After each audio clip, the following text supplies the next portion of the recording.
Okay guys, welcome to the Bob and Ramon show. We are back. Yet again. We are back, aren't we? We're still up north on our safari at Simon's place. Yep. Because we're going to be here a long time because we've got so many nice guitars to get through. And here we've got this little segment is called Too Many Strings, because I've got 12 strings on the guitar here and you've got 7. No. Oh, sorry. 6. Count. So I've got 6. God, your listenership rates are rising. Is that why it's called a Fender 6 then? It's called a Fender Bass 6. See, right, okay, now explains it. And that baby's from 63. 63? Yeah, it's beautiful, isn't it? 63 Fiesta. I thought this was salmon pink. No. It's not salmon pink. Salmon pink was never a colour. Wasn't it? I mean, coral pink, which is the pale one, was a colour on the chart. I thought people used to say salmon pink all because the time. it fades. Right. To salmon with age, and this beautiful. I mean, that's a very hard colour to replace. Yeah. Interestingly, Fiat are doing one on their Fiat 500. They do it in this colour. Do they really? And it's really lovely on the street. And is that called salmon pink? No, it's probably called. So where does salmon pink come from? Porcetto pink or something. I don't know, Italian word. But I thought there was something Selma was doing salmon pink colours. Well, the idea was Selma were importing lots of Stratocasters in the wake of Hank Marvin. Right. But all the Strats they could get hold of were sunburst, so they resprayed them locally in UK. Right. And they probably used a slightly pinker than the Fiesta or Dakota Reds of Fender's time. Because they're meant to be more expensive, aren't they? Because they've been sprayed. I mean, they were $15 more because they were custom colours. Right, but I mean now in the second-hand market. I mean, but remember, in the second-hand, the dealer market, it all depends. Are you selling or are you buying? If you're buying, you talk the bastard thing down, even if it's a mint condition, 1959, untouched. So you say, oh, this is not played by Jimi Hendrix, Eric Clapton, and God. Right, you still talk it down, and if you're selling, you talk a piece of old poo up. Yeah. You know, this guitar was once within 1,000,000 miles of Jimi Hendrix's aunt. Yeah.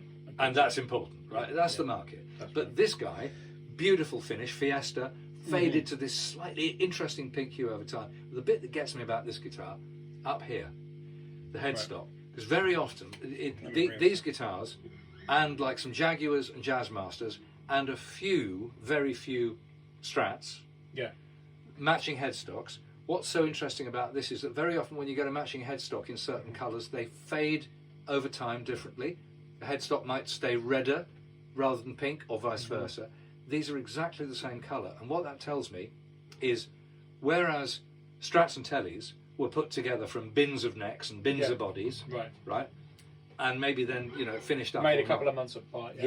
But in this case, I mean, there were not many Bass 6s made. No. And so the chances are this was sprayed at much the same time, almost like a sort of a little side alley on the production line of custom order, right? Because they've held their colour exactly. The other thing I love about this is the Fender decal is chipped. See that, guys, just here? And nobody's made a move to replace it, which is great. That's the same as on my Shoreline Gold Strat.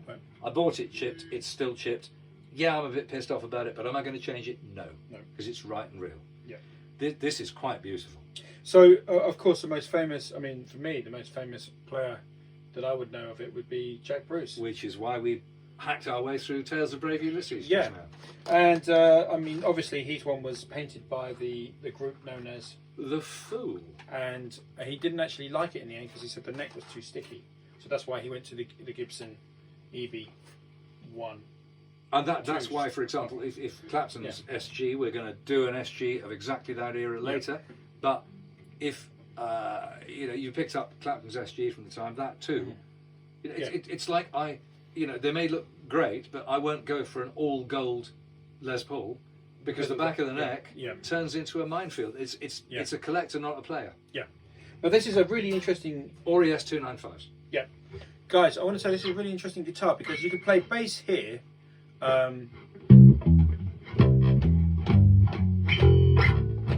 Whatever, but then you can also solo. Here, so you can.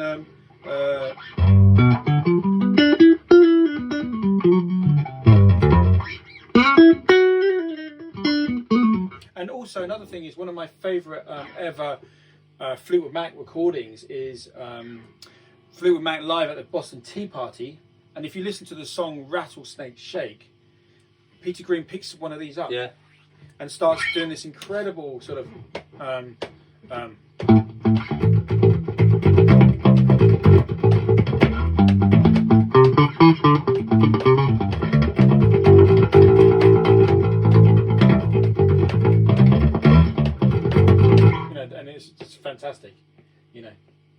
best things I've He ever was had. a bass player before he was a guitarist. He was, yeah. I He only had read that the other day. Had a Sama bass amp.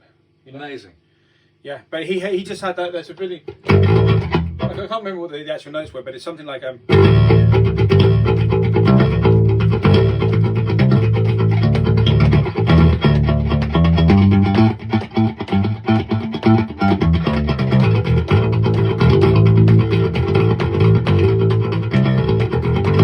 like that, and great sort of drums and groove. Check it out, guys, if you don't know. It's like a 25-minute version of Rattlesnake Shake.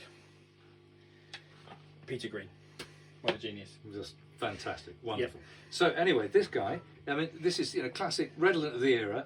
Gadgets a go-go. You've got a mute here. You can raise and lower. So you actually can I press it down for the mute? The sponge is no longer there. The sponge is no longer there, but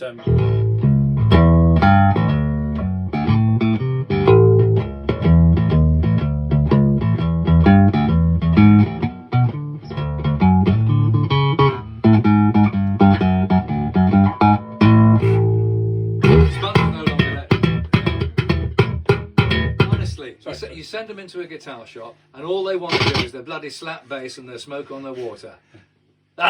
Anyway, so the mute isn't working but could easily be reinstated, so you can get the dum dum dum. It's got a vibrato on it if you want to be devilish enough to stick an arm in the neck and start whammying. I would have thought. I don't think Jack Bruce used it, did he? I think it would be a very brave man indeed who vibratoed a guitar like this. Although the chance of it returning to tune is. A little bit of information, guys. The only bass player that I can think of that actually uses a vibrato arm is a band in the 90s called the Spin Doctors. Right. And the great bass player, really good funky bass player. Pocket full of kryptonite. Yeah, that's it. Yeah, and he always had a tremolo on his bass. So there you go. I think his name is Mark White. Somebody like Geddy Lee of Rush. Yeah. Would have had amongst all the other malarkey. He would have had a thing like that. You know. He's amazing because he's just written that book, hasn't he? On the best bass book ever, where he's gone around the world interviewing like Paul McCartney and all the famous bass players. It's fantastic. Yeah. Fantastic. So that's this. 63 bass 6, wonderful. And pickups are a bit like Mustangs, aren't they? No, like Jaguar pickups. Sorry, Jaguar. Yeah. I think they are Jags. Jaguar pickups. Do we know now? Okay, so we got 4 switches here for pickup selection. Do we know what is it? 3 of them do one thing. Is what Master Strangle, which is a mute. Well, try it and see. This one, the last one. Yeah. Okay. Oh.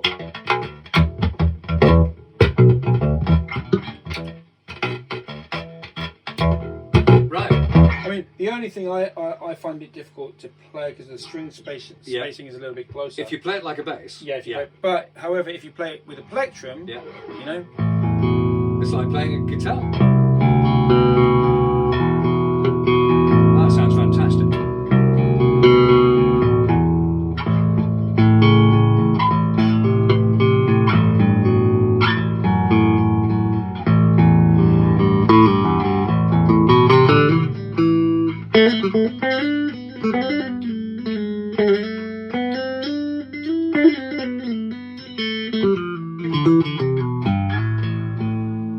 So it was going off into really kind of nice Nirvana vibes there until it suddenly switched to North Africa for a moment. I can see a whole new genre of music coming out of this video, you know. Yeah, I think Moroccans need this. This is what's lacking in Moroccan music. Is if they had one of these, they could go electric. This is like the Fender Gimbri. I think they're creative enough to find their way to that. There's no doubt. Incredibly inventive. Yeah. So what do we have here? Because you are rather partial to a 12 string, aren't you? I do like a 12 string, mainly because I not so much because I go back to the Birds and stuff like that. I think that's all right, but mainly because one of my favourite bands of all time is an Australian band called Golden Earring. No, the Church. Oh, the Church. I don't even know if Golden Earring played 12 strings. But in Australia, actually, the guy who led the Church was a guy called Marty Wilson Piper, who was born, I think, in Liverpool, but migrated to Australia with his family when he was about 8. So he effectively grew up as an Australian. So what years were they active? Kind of late 70s, going on early 80s. But they've continued to exist on and off and record albums for Are they kind of like Midnight Oil, that sort of vibe? And almost contemporary, a little before maybe. Right. Because of course Midnight Oil, the guy in Midnight Oil plays lots of electric 12 string, and he's bloody Right. brilliant. Yeah, Midnight Oil, a great band. Yeah. I just love the Church. They had this really kind of good, Yeah. great sound based entirely around the jangle of the electric 12 string. Now he played Ricks rather than Fenders, but the story about these is that the Fender is very often the studio guitarist's choice for a 12 string, because the Fender is ever so slightly easier to play than a Rick. The strings are just a little bit further apart, whereas the Rick strings are quite close together. I mean, I've got a 67 Rick 360-12, amazing sounding guitar, a bit bitier than a Fender sound-wise, but your fingers down here, they're always really close together. And But this looks wide, doesn't it? it's wider. Yeah. It's just a little bit of grace. And when you played David's 335-12, Yes. I mean, frankly, it was a bit like playing 12 strings across a board altogether. There was no space between the pairs at all. It was impossible. It was very difficult. Even a root E was a hard bit of work. Because you and I have both got fat fingers, haven't we? Bob? Bigger fingers, not little needles. No, no, you're right. You've got some man's hands there. Yeah, but the Fender is definitely the studio player's 12 of choice. And the Stairway to Heaven part was recorded on one of these. Was it really? Yeah. Yeah. Interestingly, I don't want to drop name drop here, but I will. Because you're going to. Yeah. Because I can. That sounds egotistical. Go for it. A good friend of mine called Justin Adams. He's a kind of contemporary of mine in the world music scene, but he has the good fortune of playing with Robert Plant. He's Robert Plant's player. Player for the last 25 years. Yeah. And in the group, they've got another guitarist called Stripe. No, it's some name like The Edge. Right. Edge. I can't remember his name. It was a single name. Yeah, he used to be the guitarist in Cast. I think he still is. Right. In a band called Cast, who are a very good band. Yeah. Obviously, one of my favourite bands is the Lars. He was a bass player in that band. Then he formed his own band called Cast. And then this guitarist who's called Stripe or Stig or something. Yeah. He was the second guitarist in the band with Robert Plant. Right. And please forgive me for forgetting his name. They'll tell me in the comments. But anyway, I remember he played one of these with Robert Played Plant. Electric 12. Yeah, he actually went out and bought one of these for that Robert Plant gig. Now, for the collectors, this guitar's been a bit of a sleeper, because electric 12 strings you could actually pick up quite cheaply until quite recently. Now they've post-COVID, everything's gone pretty frantic, and these included. So I mean, these have doubled or trebled in price. Right. Particularly true if they're custom colours. So this would be called an Olympic white. It's yellowed quite a lot. Tortoiseshell guard. So this is an unusual configuration. I mean, most of them were sunburst. But it's a beautiful shape. As in Fender, it's a nice shape. So it's a beautiful shape because they're using the offset shape of the jag and the. Is it heavy? Can I just? Medium. No, it's not bad at all. It's not bad at all. It's not uncomfortable. No. Nor it's got a little bit of neck dive because of all this malarkey going on up here, but it's not too bad. And same with this. This is not that heavy considering what it is. All the hardware. Yeah. Yeah. Not too bad. Yeah. Absolutely right. But a great pair of guitars. Reinforcing plate here with 12 holes in it to take the pressure of the strings rather than ferrules, individual ferrules. Got the F. And the Fender plate with the serial number on it. So I mean, it's a classic Fender of its time. Nice little, very modern looking pickups for the day as well, weren't they? Yeah. Now, I mean, what's interesting about these pickups is obviously you've got each of these pickups covers the bottom and top three strings. But the one thing is, what would have been great is to have some kind of internal system for being able to mix them. So what you could do is you could really go thin and jangle or bass heavy. Yeah. But I mean, did Johnny Marr play one of these? For sure. You're right. For sure. Yeah. The other thing you've got on this is, I think this is the world's first example of an intonable 12-string bridge. Right. So you you pretty much always be out of tune past so the 12th these bridges, well, the trouble with 12-string guitars is that it's fundamentally impossible to, particularly on the third string, which has got a wound root string and then a plain octave, if, like on a Rickenbacker or most other guitars, you've got a single intonation, a single break point, then you're going to have to compromise. But let's face it, you're really going to be playing up here anyway, aren't you? Well, the interesting thing, I mean, I play my Rick right up here as well. Do you really? Because if you set these guitars up well enough, you can set them up so they actually, Yeah. whether you want to play lead or whether it sounds squally. Because you're going to get a chorus effect anyway, aren't you? You are. What these guitars are really awful for, unless you've got the taste for that kind of really dark sound, what they're awful for is if you put them through some drive, right, so they distort, then the vagaries between the strings really come out. You get some really... Now, if you're looking for that kind of horrid indie sound, It's great. I'm not. So you really, you only play these guitars clean, but they can play quite quickly if they're well set up. I mean, what I like, if you flip it over, Bob, and look at the machine heads, that's really where you can see how many strings you've got, you know. Absolutely. And this is the earliest example, there being a 66. These are the Fender F branded tuners, right? Which came in, I think, in about 66. They're common on late 60s and very early 70s tellies and strats and what have you. This is the earliest set I've seen. Wow. And I mean, they change hands for a bit of money now, but not too much money, because you can buy modern replicas for 40, 50 bucks for a set of 6. So, you know. Did Tim Buckley ever play one of these? Yeah, Tim Buckley. For sure. Yeah. So The 'cause great, he was the famous 12-string guy, wasn't he? the famous 12-string guy. I think Guild, 12-string Guild, didn't he? acoustic. Yeah. Yes. I think he used a 12-string Guild. Yeah. That's right. Yeah. An F50 Tim or Buckley. something. But Tim Buckley, and he played the electric 12s, a Fender Electric Yeah. 12 Sunburst. Yeah, he was like And the man. if you haven't heard Tim Buckley, listen to him. He's extraordinary. He's a poet who sang this amazing material. Yep. He died of a drugs overdose when he was 26. He's part of that club. Yeah. But before he died, he managed to sire through a girlfriend or wife. I don't I know love that which. word, sire. That's a bit medieval. He managed to sire, okay, old-fashioned word. Medieval. Managed to sire a son, who just happened to become, Yeah.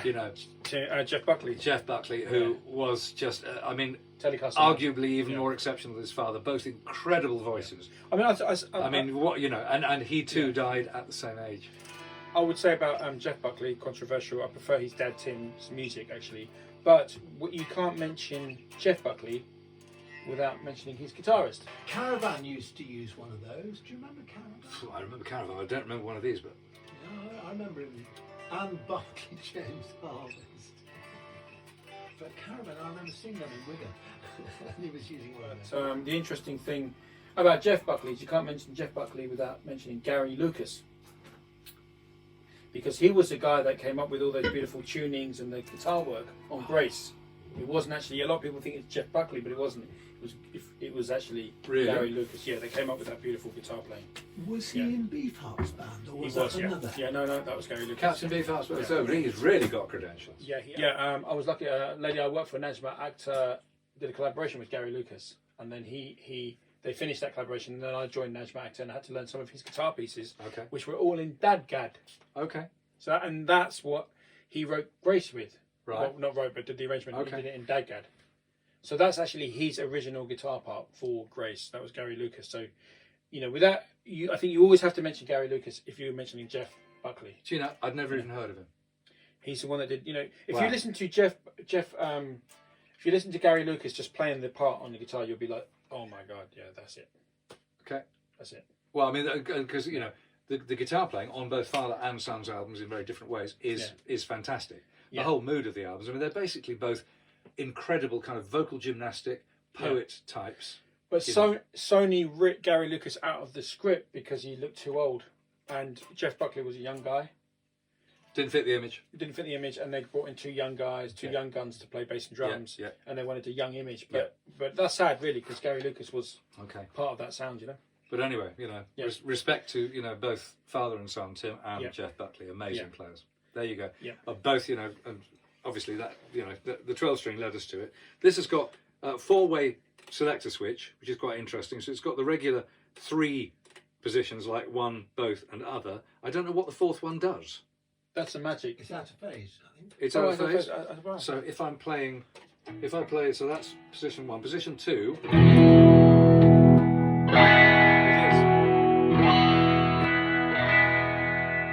It's a very strong out of phase sound too. It's very clever. But that's stock with this unusual 4-position lever thing, which is an unusual selector switch. But a little bugbear of mine, compared to a contemporary guitar, the non-reverse Firebird, right?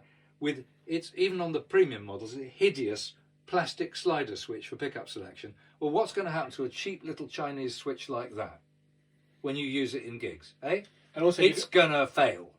And you're always going to be changing pickup in the gig when you strum. Well, and also they go noisy, they go clicky. So when I look at one of those things, I don't care how wonderful you're going to tell me your non-reverse Firebird is, but it's got that piece of shit on it. It's like in the mid-60s onwards, there was some really crappy accounting-driven bad design going on in guitars, and that Firebird switch is one of my absolute bête noire.